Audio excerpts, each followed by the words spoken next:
Anybody who has heard me knows that I love telling stories. I just feel that life's full of stories all around us. So to tell you what I want to talk about, let me tell you a story. And this is especially because Neha asked me to tell this story.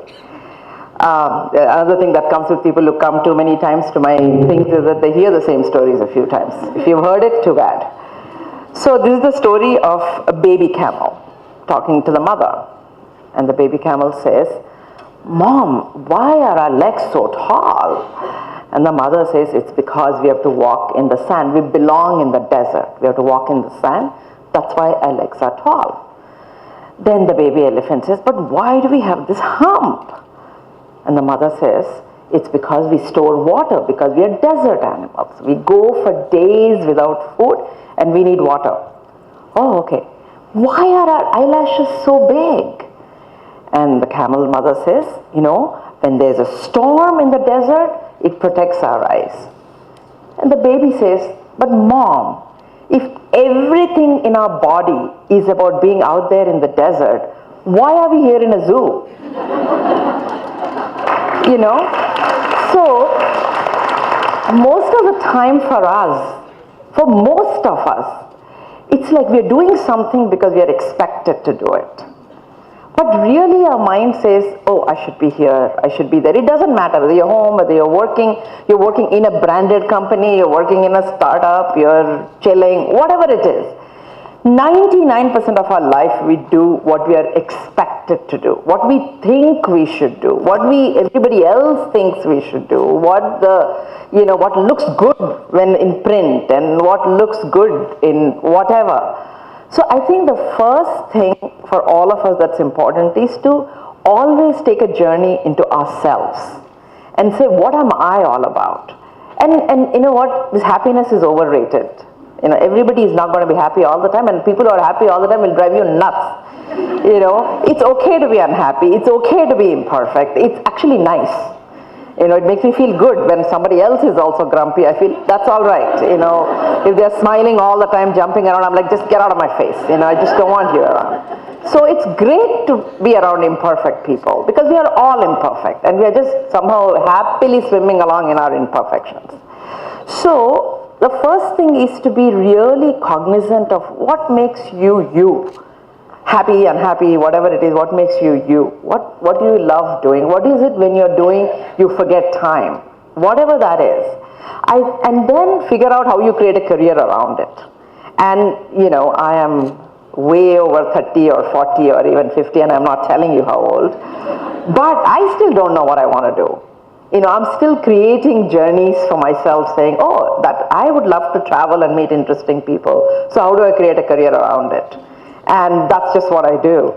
And as I shared in the slide, I always went and asked for jobs. I never had applied for a job. I just created my own job and I create my own career. If nobody wants to do the kind of job I want to do, I started a company and I call myself a CEO. Nobody can stop you doing that, right? So be the CEO of your own life. So I will share with you 3 stages of my life where seemingly a very failed situation, but I think it's kind of great. The first thing is when you're single. Okay, this is Ink. This is what we do. One thing I keep forgetting telling everybody is what I do. So inktalks.com, that's what I do. I put this reminder slide so I tell people what I do. So the first thing is when you're single. And I was single into my 30s and everybody would be like trying to busy fixing me with somebody or the other, and half the time with losers. And and my dad gave me the greatest, and they somehow think if you're single, like it's okay if the guy is 20 years older than you, it's okay if he has 6,000 children, just some guy who wants to marry you, just be happy, So my dad told me that it's better to be single than to be married to the wrong guy. So it's the best advice he ever gave me. So I was single for a very long time and I kept telling everybody, and my dad came and he introduced me to a whole bunch of people. I was like dating 5 guys at the same time and finding faults with all of them. And so anyway, this went on. But the point was that I was happy being single. I bought my own house, I had a fantastic job, I worked with people like Andy Grove and Gordon Moore, whose names are like, etched in the history of technology. So I was like, hey, this is great. So that's first thing, is about being very comfortable with yourself. Whatever you are, don't care what everybody else says. Then the second thing is marriage. So now I decided, okay, I want to get married, and I told you I'm dating all these people. Then I had a list, I had a column, like columns, rows. The guy should be this, should be tall, beautiful, handsome, rich, blah, blah, blah. I had like some 20 things on rows, 6 columns with all the 6 guys I'm going, yes, no, all these things. So I shared it with my dad. And then when I put it all together, what's the kind of man I want to marry?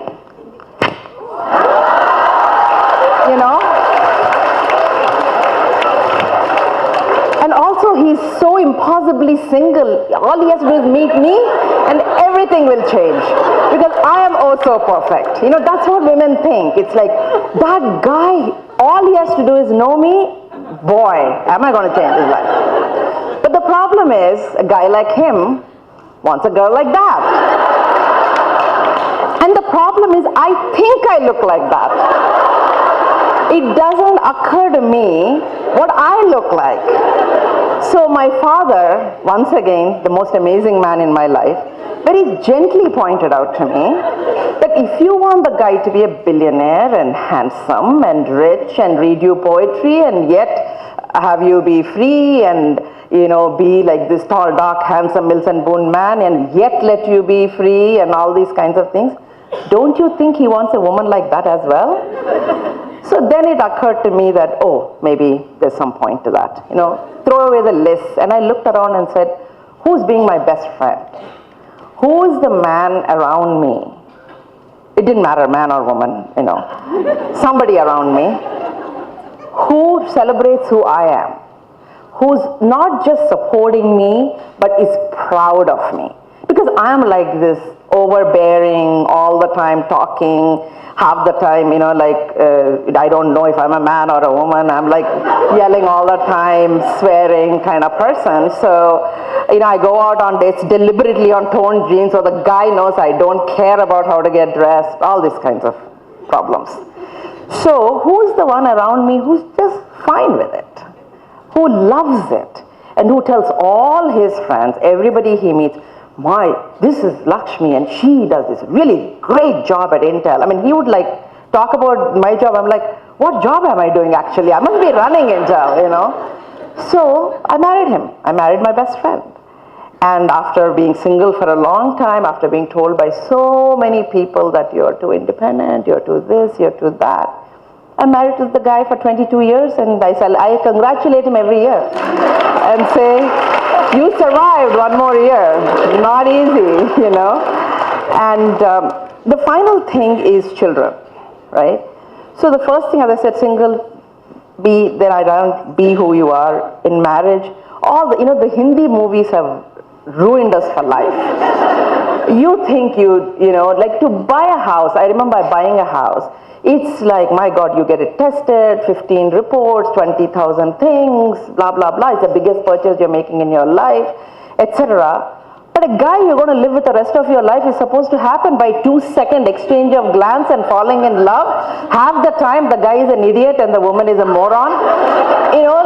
Who says this is what love is, right? But the movies tell you that. That's what love is. But if you have noticed, none of the movies are about what happens after getting married.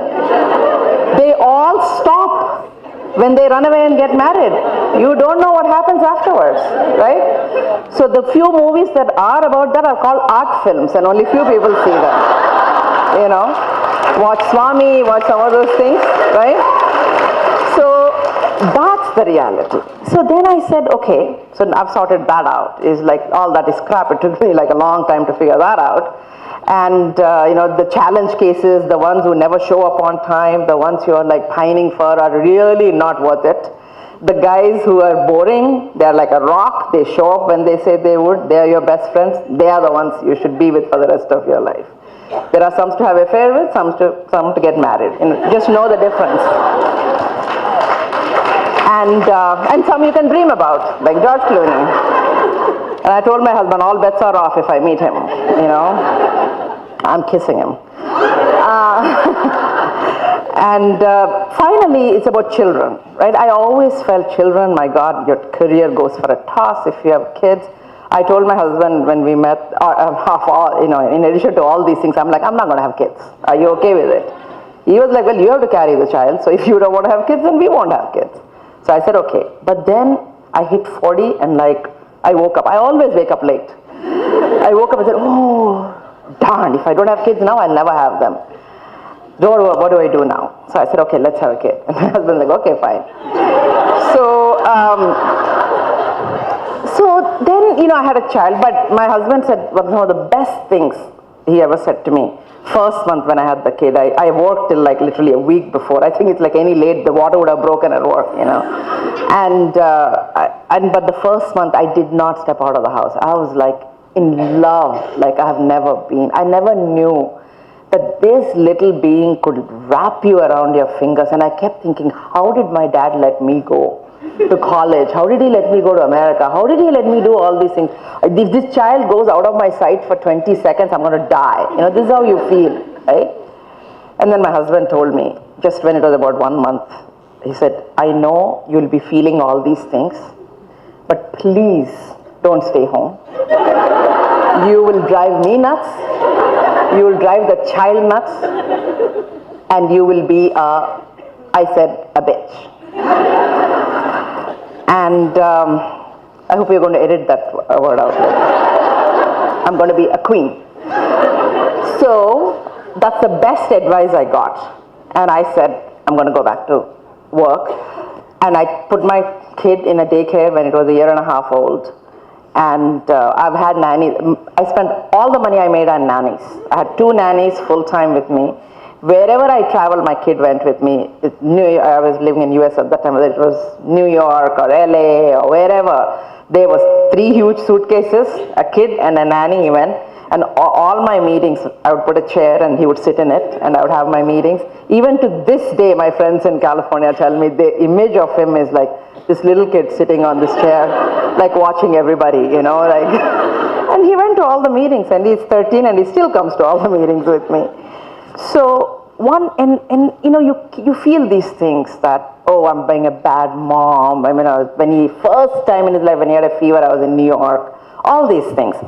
But I'll tell you, one night, he was obsessing, he was about 6 years old at that time, he was obsessing about death. So he said, Mom, what happens when people die? I said, well, you know, they die and then they come back into somebody else's tummy and come out, like how my dad came into my tummy and came as you. So he thought about it and he said, that's good. And then he rolls over across the length of the bed, hugs me tightly. And then he says, but Mom, if anything happens to me much, much later, I don't want to come in anybody else's tummy. I want to come only in your tummy. You know, those are the moments you kind of say, boy, I did something right, you know. And yes, I have put him in a daycare. Yes, I wasn't there all the times. I mean, even now, my husband's teaching him for his exams, and here I am, and after this, I'm going to go on a plane. I'm not there all the time, but we are the best of friends.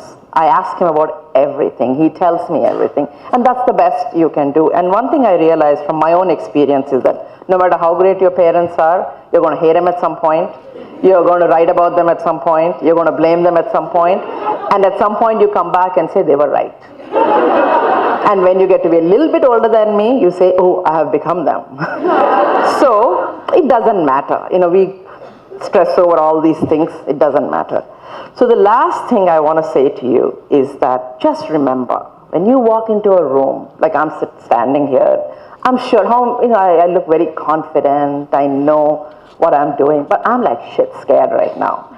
I'm just shit scared. You're all going to look down, start doing your messages, not listen to what I have to say, or say, what kind of a stupid thing is she saying? The bottom line is everybody is imperfect. In a room, when you walk in, just pretend you're like everybody else. You know, keep saying, I walk into a room of models, I think I look like that. Then you forget what you look like. Well, you're not looking at yourself, right? You're looking at them. So you think you look like them. So the point is, just remember, whenever you're nervous, whenever you're scared, so is everybody else. They all have an issue. They all have something.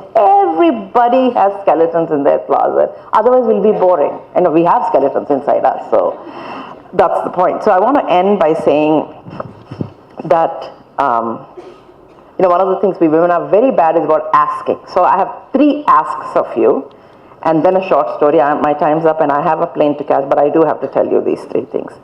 First is, you all heard Neha's talk today, right? If you go to inktalks.com, Neha's talk is there. The first challenge I want to give all of you, there is about 4,000 likes. Not likes, 4,000 people who watched it.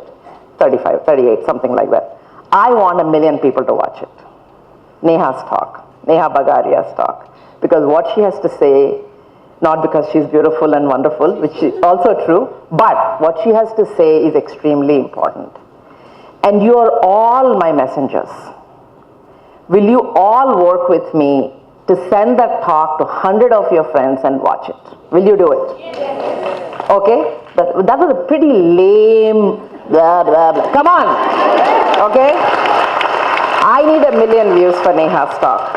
Second thing is, we have ink on Facebook. Go like it. Do whatever you need to do, because our numbers have to be up also. Finally, I want to end by saying there's one thing and only one thing that's important.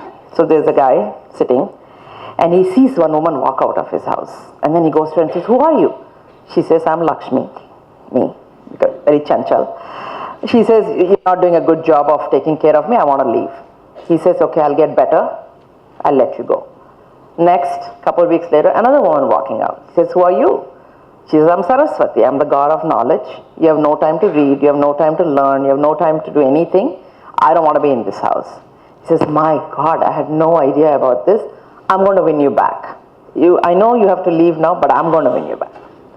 Then, a couple of weeks later, he sees another woman walking out. And he says, "Who are you?" She says, "I'm the god of courage. My sisters have left, so I'm bored, so I want to leave." And the man says, I will not let you go. Because if I let you go, I can't earn the other 2 back. So the one thing and the only one thing you have to have is to have the courage to try. That's it. Nothing else matters. Ignorance is bliss. The less you know about something, the better. So, and also we talked about future skills, and I talk a lot about future technologies, etc. Sometimes basic skills are important. I'll tell you, for the last 5 years, I'm looking for an amazing executive assistant. I haven't found one. Somebody who loves to keep the ship, to keep the ship sailing. Basic skills are very, very important. So have courage, have fun, and just remember, when you walk into the room, everybody is an idiot as well. Thank you.